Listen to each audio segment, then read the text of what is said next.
Buenos días, chicos y chicas de la asignatura de Historia del Mundo Contemporáneo. Espero que sigáis bien. Y bueno, en la clase de hoy vamos a terminar con el tema de la Primera Guerra Mundial. Hemos visto las causas, hemos visto el desarrollo y vamos con las consecuencias.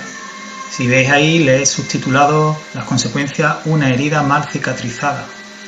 ¿Por qué he hecho este símil? Bueno, lo comentamos al principio del tema. Porque cuando termina una guerra y se firma un tratado supuestamente de paz, es porque ambos bandos, en teoría, han escarmentado de los horrores de la guerra. Y en ese tratado pues se establecen unas normas básicas, ¿no?, para que no vuelva a ocurrir. En este caso no va a pasar eso. En este caso no va a pasar eso. Las consecuencias de la Primera Guerra Mundial serían numerosas y muy variadas. Ahora vamos a ver las consecuencias políticas, económicas, sociales, tecnológicas, médicas. La mayoría fueron muy negativas, aunque también podemos sacar dentro de lo malo algo positivo, como luego veremos. Pero como hemos dicho antes, las bases de la paz no fueron sólidas. Se creó ahí un clima enraecido, un clima de malestar, no solamente entre los perdedores, a los que se les imponen duras condiciones, sino incluso entre los vencedores. Hablamos del caso italiano. Se había cambiado de bando porque se le había prometido las tierras del Trentino, ¿no? Estos rencores van a salir luego en los años 20 y en los años, sobre todo los años 30, van a salir a la luz. ¿Por qué? Porque además de estos rencores de la Primera Guerra Mundial, va a haber una crisis económica, una crisis, la Gran Depresión de los años 30, que va a crear el caldo de cultivo perfecto, la tormenta perfecta, para que asciendan los fascismos, como el de Mussolini en Italia, el de Hitler en Francia, entre otros. De ahí pasaremos a las agresiones internacionales y a un nuevo conflicto de la Segunda Guerra Mundial. Bueno, entre el año 19 y 1920 se van a ir firmando diversos tratados de paz, uno con cada país vencedor, pero todos se van a conocer como los tratados de paz de París, se van a firmar en París, en Versalles, aunque ha de advertirse que más que tratados o acuerdos fueron imposiciones muy duras. Vamos con el primero, mira, el más importante sin duda, no solamente porque se firma con Alemania, sino por las consecuencias que va a traer. El Tratado de Versalles es el que se firma con Alemania en 1919, en el Palacio de Versalles. Será el más duro para los alemanes. Esto lo van a considerar un dictado, una imposición, una humillación. Como veis ahí he puesto que eso será alimento para que ascienda el partido nazi de Hitler, la sed de venganza, de ahí que luego lo romperá, se lo saltará. ¿Qué se le impone a Alemania? A Alemania se le obliga a ceder el 15% de su territorio, incluyendo todas sus colonias. Alsacia y Lorena, de nuevo para Francia. Schleswig para Dinamarca y los territorios de Potsdam, Prusia Occidental, Ulzin y Memel para Polonia y Lituania. Danzig se convierte en la ciudad libre. Prusia Oriental, que es una parte de Alemania, quedaba aislada del resto. Económicamente, Alemania debería pagar 269.000 millones de marcos oros en 42 años, en concepto de indemnización por los daños causados a los vencedores. Algo brutal. De hecho, como luego veremos, creó dinero de forma artificial, provocando una gran inflación. Tuvo que aceptar también la reducción de su ejército a un máximo de 100.000 soldados. El desmantelamiento de las fortificaciones situadas a 50 kilómetros al este del río Rin. Tuvo que ceder a Francia durante 15 años una de sus regiones mineras más importantes, el Saar, para cobrarse las compensaciones económicas. Ahí tenéis un mapa de cómo queda la nueva Alemania tras la Primera Guerra Mundial. Como veis en marroncito es lo que es Alemania. Al este veis que es Prusia Oriental, queda aislada del resto de Alemania, porque ha nacido porque está Polonia y Danzig, que queda como ciudad libre, controlada como luego por la Sociedad de Naciones. Alsacia y Lorena vuelve para Francia y la región del Saar. Y fijaros qué curioso. Lo que veis ahora es una noticia que encontré en el ABC el 3 de octubre ya hace bastantes años, en el 2010, en el que, no lo sabía, Alemania cierran las cuentas de la Primera Guerra Mundial. Sí, en ese momento Alemania terminaba de pagar las últimas compensaciones de la Primera Guerra Mundial. Increíble, ¿eh? Del 2010. Una noticia curiosa. Bueno, ahora voy a dejar con un pequeño vídeo de 2 minutitos que habla precisamente sobre el Tratado de Versalles y lo que va a acarrear, ¿vale? Ahora seguimos.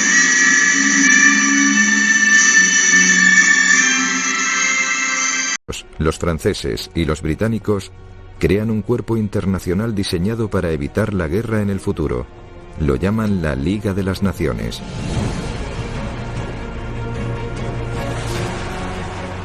El 28 de junio de 1919 en el Palacio de Versalles, 5 años después del asesinato de Sarajevo, delegados de todas las naciones que participaron en la guerra con Alemania se sientan juntos. Tras largas negociaciones están listos para firmar el Tratado de Paz. Para la firma se ha elegido la famosa Sala de los Espejos. Allí fue donde Guillermo I fue coronado emperador de Alemania tras derrotar a Francia en 1871. En este lugar tan simbólico, los representantes alemanes deberán firmar el Tratado de Versalles, impuesto por los ganadores.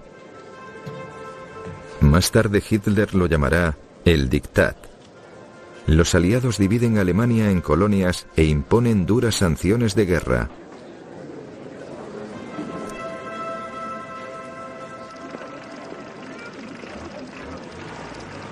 El tratado recibe muchas críticas. El famoso economista británico John Maynard Keynes escribió: «Si adoptamos la postura de que Alemania debe empobrecerse y sus niños morir de hambre, me atrevo a predecir que la venganza no tardará en llegar».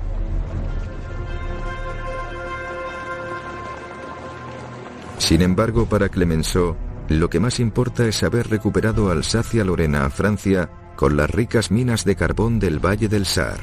El imperio austrohúngaro desaparece, algunas zonas se asignan a Italia, otras se convierten en nuevos países entre 1919 y 1922.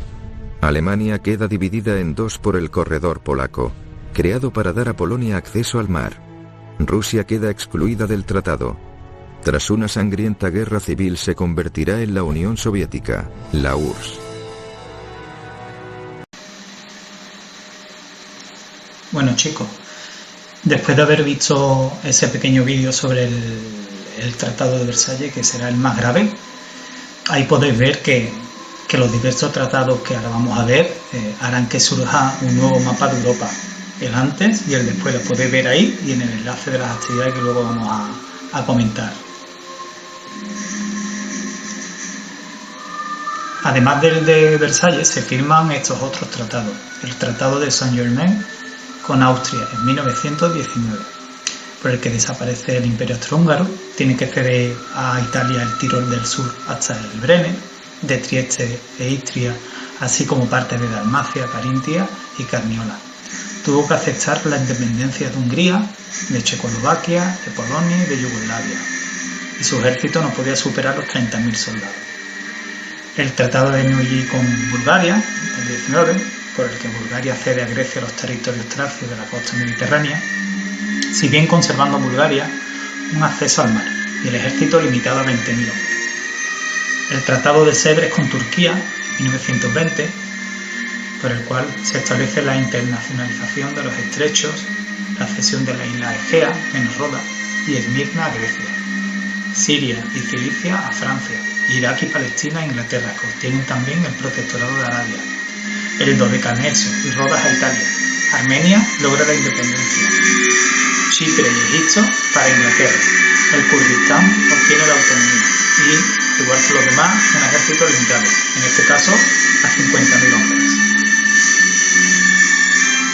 Italia, en un caso, a estudiar aparte. Mirad, Italia se había cambiado de bando al iniciar la guerra, bajo las promesas de los aliados de que cuando nacen se les va a ceder a Italia unos territorios pertenecientes al Imperio Austrohúngaro, la zona del Fium, del Trieste, pero se va a ver frustradas esas aspiraciones porque nace un nuevo país en los Balcanes que se llama Yugoslavia. Esto va a provocar un gran recelo, un malestar en los italianos, especialmente los excombatientes, y será alimento para el partido fascista italiano, para que tenga más apoyo.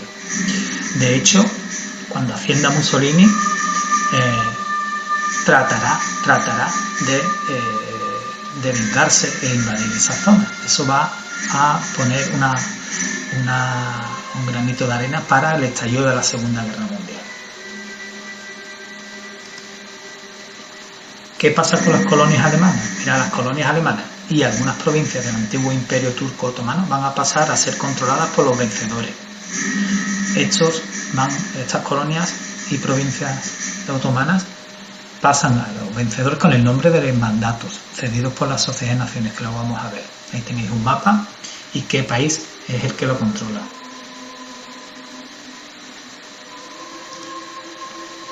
Una de las consecuencias más palpables de la guerra será la destrucción, la devastación de ciudades, fábricas, campos de cultivo, casas, puentes, con lo que ello conlleva. Ahí tenéis una estampa impresionante de la ciudad de Ypres, en Bélgica, destruida totalmente tras la batalla de Ypres. Mirad, las consecuencias de la guerra son negativas, pero hemos dicho antes que hay también algo positivo, y una de ellas es la génesis, el comienzo de lo que se conoce como estado del bienestar, y que más o menos bien hoy es el que disfrutamos. ¿Qué es el estado del bienestar? El estado del bienestar es una forma de vida, una forma de vivir en tu país, por el cual el Estado, el gobierno, te proporciona los servicios básicos para llevar una vida digna, como son sobre todo la salud, la educación, pensiones, ¿vale? Bien, ¿qué ocurre? Que como durante la guerra los gobiernos habían tenido que ir interviniendo en la economía, algo que iba contra los preceptos básicos del liberalismo más puro y duro, en el que decía que los gobiernos no pueden intervenir en la economía, pues esto que conllevó la intervención de los gobiernos en las economías y el tener que intervenir en estos servicios básicos va a continuar después de la guerra. Además es que los gobiernos se ven en un aprieto, las burguesías se ven en un aprieto, porque el sacrificio de las naciones ha sido bastante grande y algo hay que darle a cambio. Otra de las consecuencias positivas será la incorporación de las mujeres en el mundo laboral durante la fábrica. Si bien ya había empezado durante la revolución industrial, ahora se acentúa.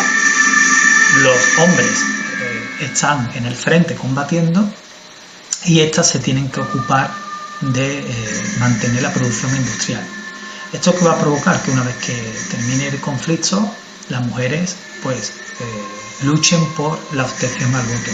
Ahí tenéis una estampa de unas mujeres francesas trabajando en la fábrica y una gráfica, un cuadro en el que aparecen la fecha en el que muchas naciones incorporan el voto femenino. Una consecuencia negativa será la gran inestabilidad social. Mirad, las clases medias salieron empobrecidas del conflicto, en tanto que surgieron nuevas fortunas relacionadas con la producción de armas y la especulación de víveres. Como en todo, siempre hay grupos que se benefician de la miseria de los otros. Las masas obreras sufrieron una importante pérdida del poder adquisitivo, es decir, de sus salarios, a causa de la inflación, y fueron protagonistas de una intensa agitación laboral, concretada en una oleada de huelga. La más importante fue la acontecida en Alemania cuando termina la guerra, la llamada Revolución Espartaquista, siguiendo el ejemplo de la Revolución Rusa, la Revolución Bolchevique. Pues bien, la Revolución Espartaquista, iniciada por el Partido Comunista, fue totalmente aplastada por el gobierno alemán.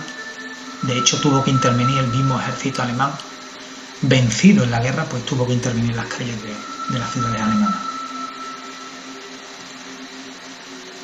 Surgió un peculiar tipo social, el del inadaptado a la paz y el veterano nostálgico de la guerra, que constituyó el soporte de movimientos nacionalistas ranchistas y radicales, es decir, que se sienten inadaptados, se sienten frustrados, no agradecidos en muchos casos, y esto va a hacer que buena parte de ellos alimenten los movimientos ultras de los años 20 y 30, los fascismos especialmente.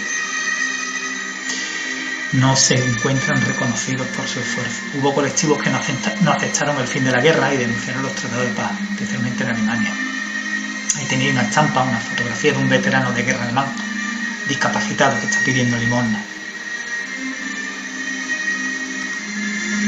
La pérdida de valores humanistas se reflejó en el arte, en la literatura y la música y sirvió de empuje a movimientos como el expresionismo y el surrealismo. Ahí tenéis una obra de arte surrealista, una forma de evadirse.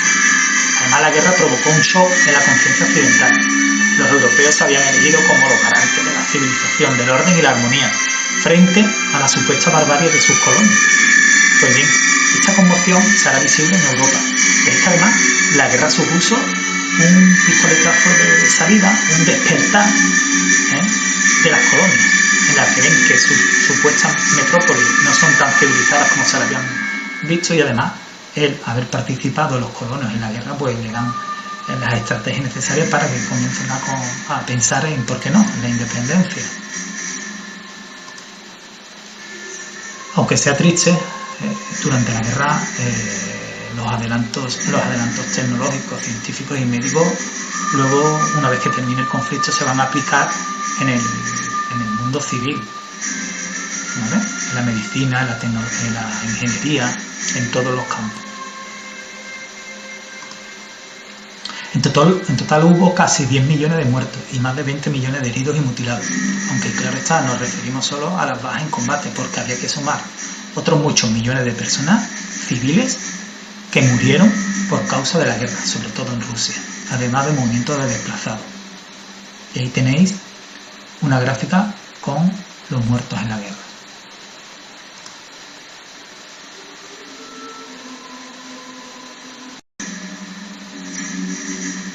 Mirad, Estados Unidos se convierte en el epicentro del mundo, en la rectora del mundo. Hasta entonces, después de con las revoluciones industriales, Europa había sido el continente que manejaba el planeta, esa industrialización y ese imperialismo.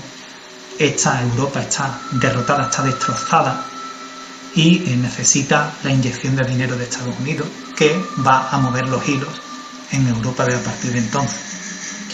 En cifras, el Producto Interior Bruto de Estados Unidos se va a doblar durante la guerra. La flota de este país sustituyó a la inglesa como redistribuidora del comercio mundial. El dólar sustituyó a la libra como moneda de base en el comercio. Y la bolsa de Nueva York que veis ahí, Wall Street, le quitó el protagonista a la bolsa de Londres, la City. En cambio, la riqueza de otros estados europeos sufrió un dramático descenso. Japón también salió beneficiado del conflicto, porque además de islas, aumentó su producción industrial. Se convertiría en una potencia económica que se lanza al expansionismo por Asia y por el Pacífico. De hecho, competirá económicamente con Estados Unidos. Y, curiosamente, esta rivalidad económica se va a manifestar cuando llegue la Segunda Guerra Mundial, una rivalidad militar.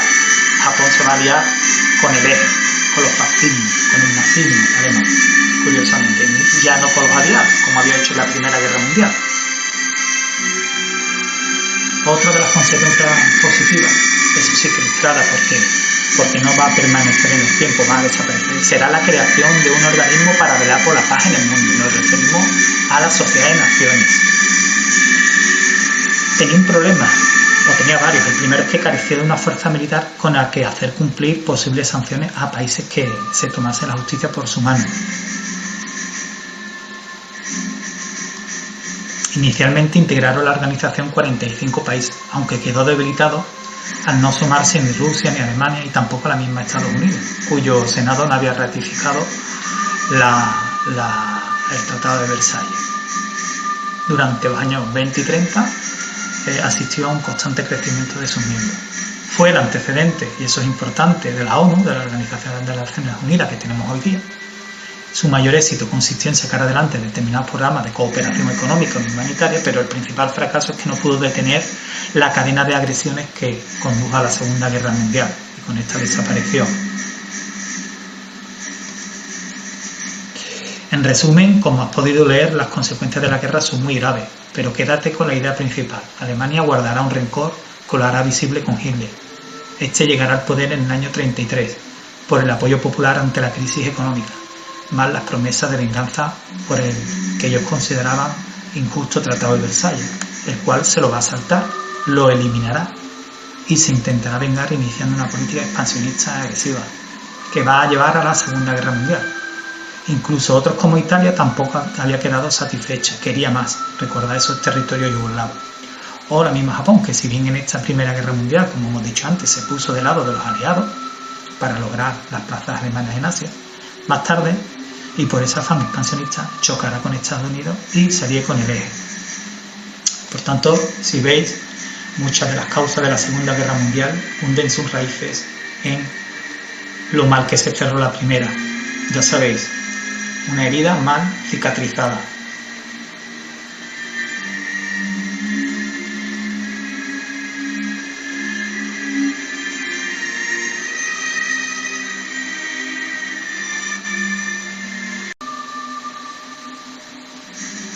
Y bueno, chicos, para terminar vamos a hacer las últimas actividades. 26. Aunque la Primera Guerra Mundial fue catastrófica, algunas consecuencias fueron positivas. Destaca del tema las consecuencias positivas partiendo del comentario de estos documentos. Si pincháis aquí se abriría este documento, ¿vale? Bueno, pues lo comentáis y enumeráis a partir de estas consecuencias positivas que otras hay, ¿vale? La actividad 27 dice: de todos los tratados de paz firmados en París, sin duda alguna el más relevante, especialmente por las consecuencias que va a acarrear en un futuro, fue el Tratado de Versalles. Haz un comentario de dicho tratado partiendo del siguiente documento histórico. Se abriría este otro documento histórico.